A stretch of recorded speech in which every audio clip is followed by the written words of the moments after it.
Welcome to Intuition Your First Sense. This is Vicky. This episode is going to be about accessing the realms. Well, more about identifying the realms. And when I say realms, what that is the myriad of levels of energy, frequencies, and beings that we are able to communicate with a little bit of understanding what they are and, well, a little bit of practice, a little bit of intuitive development, and you've come to the right place, right? You can go to the Vicky B app and download some help for this. You can sign up. You can listen to this podcast. You can hire me as a coach to develop your intuition. All the different ways that we can get there. It all starts with understanding what are the realms.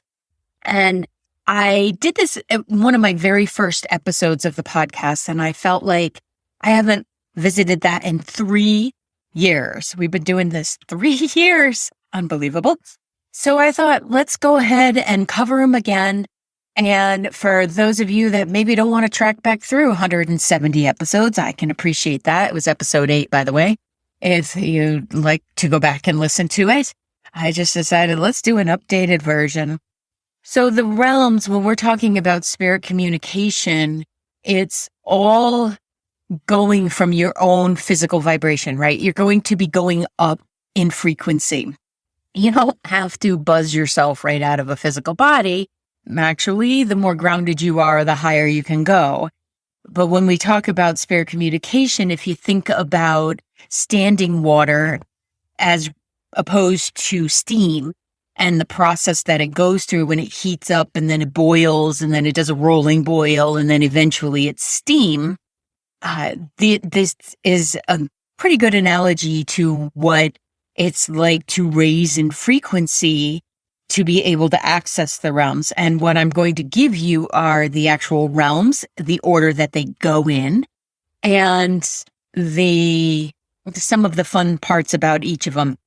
I will say, no matter what realm you're connecting with, including this earthly realm, oh boy, please remember to ask for white light. Archangel Michael, please surround me with white light. Thank you very much.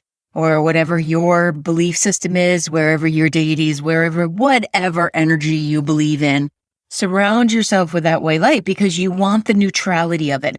You want your energy field to have this nice little hug of a bubble that does give a buffer to riffraff that does exist. And I'll let you know what realm that is. As I'm talking about this, remember there's a responsibility in energy connection. We must want to connect for the truest reason. So out of love, out of curiosity, out of joy, out of helping ourselves, but also helping others. So I think it's really important to know where you're tapping in and always work from the highest intention. So if you're someone who does feel drawn to the astral realm where we are when we croak, and where we are when we go to sleep, you have to have the same intention as if when you're connecting with the ascended masters. Because if you're going into it with an intention such as a Ouija board or to manipulate another, don't come to me to clean you up because I'm not going to do it. Well, I probably would. Dang it. But you would probably get a mini lecture about why were you in there? Why were you intending to tap into energy without the highest intention? Because it's rude and it's beneath you, so don't do it. The responsibility that comes with intuition is actually pretty great because once you know that you're eternal and there are some after physical experiences that you will go through, meaning your life review, and then maybe having to clean up your act a little bit and treat people differently in the next incarnation. No, I'm not talking about karma. I actually don't believe in that. I believe that there is an energy experience in which in our expansion, when you cross, you recognize what you did intentionally, not the stuff that you were learning along the way of being human and an expanded being. But the stuff that you did intentionally And yes, you do have to learn about that. And you do have to figure out how to clean that up. And that may be that in the next lifetime, you experience frustration that someone else doesn't understand you, or maybe you have the interfering mother-in-law or something. It's not always equal. Actually, it rarely is equal. So what someone did, they experience in the next lifetime. So if someone says to you, you're suffering in this lifetime because you were a jackass in another lifetime, just get up and walk out. Just don't stay in the conversation. That's not how it works, because there's no punishment aspect to it. There's a desire to come in and do better. Imagine if we grabbed that as humans and we used it on this side. So the responsibility of energy connections is literally to do no harm and to be in a loving space. I ask that there be a light surrounding me. Sometimes I have stones near me, and sometimes the act of just grounding and being in my body fully helps. So all those things are really necessary. One of the ways to access the realms is to first acknowledge that they exist. And then how do you acknowledge how they exist? Well, we do a little bit of education. So again, thinking about standing water, what is the standing water? Well, that would be the human realm. That would be you, my friend. That would be the physical beings that are souls in vessels that are really learning how to love as we love in the non-physical and do it with all the challenges of being human and all the gifts of being human. We get to do this. This is not something assigned to us. We get to do this. So then if you raise the energy just a smidge, you have the elementals. And the elementals are the fairies. They are the, I always blank on these. I have it written out and I still blanked on it. It's all of think of the little troublemakers that are there, the gnomes and all of that type of world. They really do exist. And if you've ever been hiking and thought you saw something out of the corner of your eye and you were sure it wasn't a chipmunk or a bear, I'm always convinced the bears are chipmunks. No, the chipmunks are bears. So if you caught something out of the corner of your eye, or if you have ever put your stones out to bathe in the sunlight or the moonlight and you came back the next day and they were not there, yes, there's an absolute chance that it was a raccoon that took it because it was pretty, or a crow that came in and grabbed something. However, it's also about the fairies. And along that line, don't be quick to blame somebody for taking a piece of jewelry or misplacing your keys or anything like that, because they are also incredible troublemakers in your life. I love the book series, The Borrowers, because it made so much sense to me. And it was such a great series to read with my daughter and then my granddaughter, and the adult in me and the energy reader in me just loved them. So the next level is the astral realm. And the astral realm is where we are when we go to sleep. So when you're in your dream space, your soul does travel and we access a higher frequency. And that's the astral realm, ASTRAL realm. And that's also where you go when you croak. So those who have passed in your life are in that astral realm. They're without physical body, so they're in a slightly higher frequency. Now, within that astral realm is a lower frequency that is comprised of souls who, yes, in fact, their physical body crossed, but they decided to not go all the way through that. There really is a big tunnel. There really is a white light, and something scared them, or they didn't feel worthy, which is why we need to be nice to people. And they got kind of stuck, and there's earthbound spirits. So if you truly have a haunted place, it's likely because it's something of this nature. It's a soul who didn't cross for whatever reason. And to connect with these earthbound spirits is a very loving thing to do, but you need to know what you're doing because they require our energy in order to stay in that kind of limbo. And I always feel for them because there is a little bit of amnesia, kind of like coming through the birth canal. There is a little bit of amnesia in that you don't remember that all you have to do is let go and trust, and then you would completely cross. And unfortunately, that's just lost because it is a limbo. It's like a Groundhog Day. And they can be desperate and they can be your troublemakers. So the noises in the house, usually frustrating energy or, problem children, if you will. Not because they want to be, but because they're scared. And I think it's important to be kind to them. When I did this work and would release them, I still would if I found one today, I always encountered them like I would a 5-year-old that was in a grocery store, lost and scared. I went in with that empathy on overload to be able to help bring them to a place of safety first and then cross. So then the rest of the astral realm is where we go and we cross. And yeah, you may not like it, but those who have created egregious acts go to the same place. The way it looks to me is like this great big hotel, and some souls maybe, as they're working through their process, maybe they booked the room that's next to the pool and smells like chlorine, and the rest of us are on the middle floors, or some have a penthouse view, not because they're better, but just because their frequency is higher, and we can all meet in the elevator. So get over yourselves. If you're hoping somebody went to HE double hockey sticks, not going to happen. You're going to bump into them in the hallway. You might want to work through that stuff now. Although you don't have an ego on the other side, so it's not as awful as it sounds here. There's an app for that. I created an app for developing intuition. I created an app that will help you connect with community. And I created an app where you can take courses at your own leisure and then attend live events with myself and the rest of the amazing people that are connecting within the Vicky B app. You can find this app in Google Play. You can find it in the Apple Store as well. I do hope that you head on over there, download it. Yes, there are in-app purchases, but there's also plenty of content that is complimentary. Thank you so much for being interested in this, and I hope to see you within the app. The next level up are spirit guides, and I'm going to go through these fast and then break out each one into different podcasts as we go forward.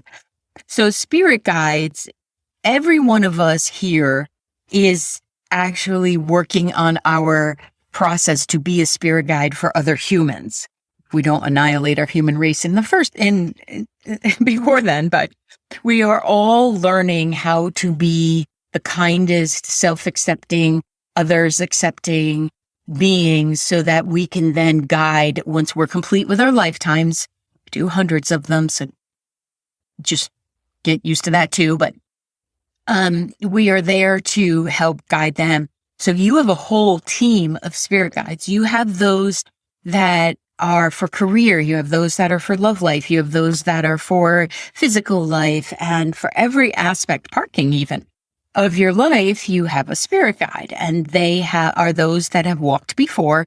No, your loved ones are not your spirit guides. They're not your angels. They're not your spirit guides. They are souls in process.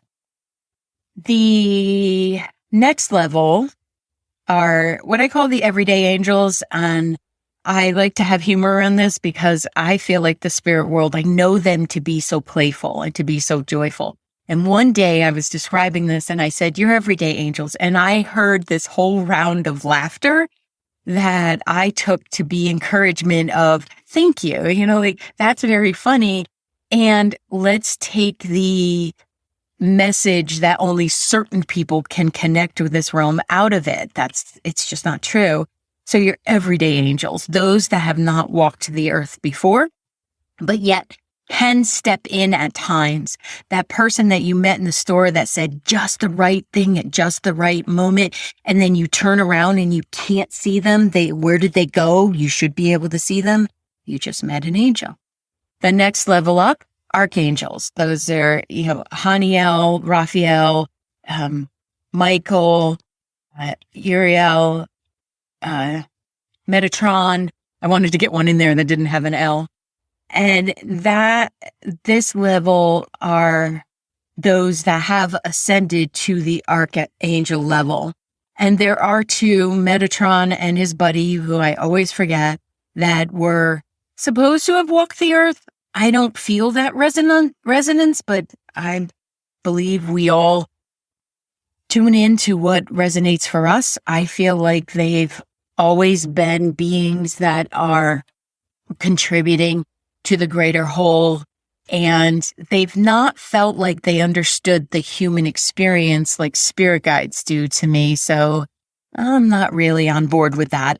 However, archangels, just like angels, are available to everyone, and they are, able to be without limits. So they're able to be anywhere and available to all of us. And if you've ever felt a moment of deep sadness and you called on Raphael and you could feel some of the healing roll through you, you'll know that presence. And it's just so loving, the energy of it. And then you have ascended masters, and that would be those who have walked the earth and have done all of their lifetimes, have gone through the Spirit Guide Academy, and have ascended to that place of, again, available to everyone, and true love with humor. So this would be Jesus, Kuan Yin, Buddha, Sai Baba, Saint Germain. There are some, there's quite a few in there. I don't want to take the time of naming all of them. You will feel a certain resonance with ascended masters, just like you will the archangels. There's a lineup that I feel like, an alignment rather, that I feel happens within us because there's a knowing deeper than what may have been taught in stories or books. There's a knowledge of your soul that has encountered these energies before and feels comfortable in their presence.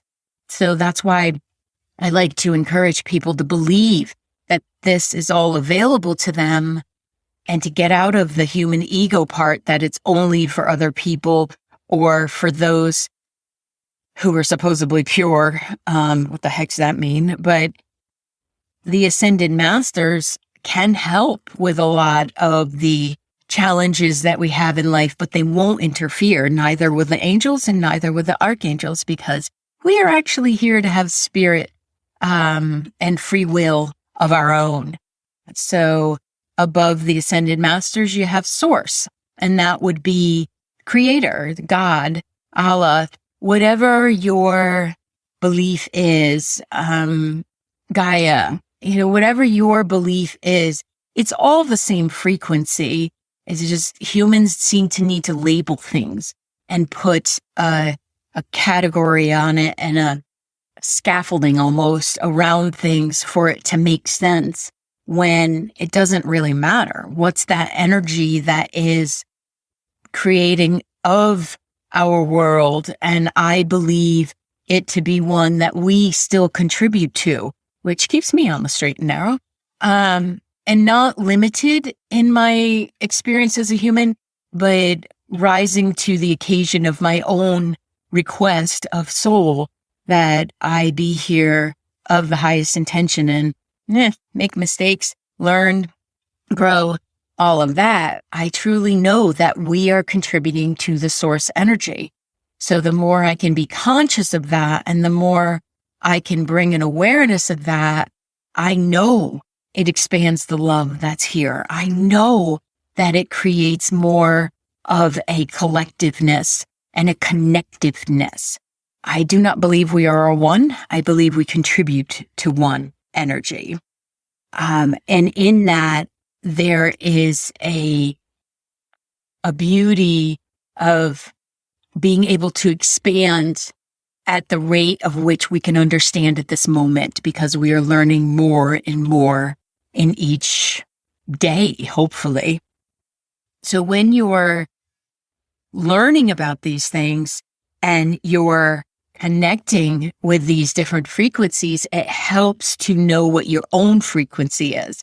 And that's why meeting yourself in the morning for a few minutes, or tapping in and knowing your own vibration, knowing who you are, will give you a diving off point to connect to these forces, because then you'll recognize when the energy shifts around you and it's subtle. And then you begin to learn and feel the different frequencies of the different realms so that you are able to appreciate the subtlety that's in them too, because it's often not a smack upside the head. I feel like all of us walk around connecting with it anyway. And the more you can draw your attention to it by being still and by asking to meet with one of your guides or to have Archangel Michael show up in your meditation, invoke it, invite, because they're not just going to show up unless it's a near death and you're not supposed to go yet. They're not just going to show up. We have to invite and invoke their presence in our lives. So I know this was very fast, but I also wanted to make it short and sweet so you could come back and listen to it again. And then, like I said, I'm going to follow up with more in-depth podcasts about each one of these realms and what's their purpose and how we can connect. And there'll be even more content in the app, in the Intuition Vault, where it's a subscription. It's $7.99 a month. And you get 20 videos plus extra things that I throw in there a month about how to do this in your own time and your own leisure, and be able to connect with me live on some calls and ask your questions after you've gone through or while you're going through the vault. So feel free to check that out, because the more we learn and the more we expand and the more of us walking around with this knowledge and a freshness and a feeling of comfort that there is support out there, I feel like the more strength we'll have within us and the more aligned we'll be and the more we can affect change in this world. And we need to be harnessing this and affecting some change so that we do get to be spirit guides, because the human race is still here. So thank you very much, and I will see you in the next episode. Thank you for listening to Intuition, Your First Sense. As always, please like and subscribe to this podcast wherever you are listening to it. Leave a review and take a minute to share it with a friend. You can find me all across social media at Coach Vicki Baird, and you can book a virtual session with me from wherever you are in the world at vickibaird.com/booking. That's VICKIBAIRD.com/booking. Thank you again, and see you on the next episode.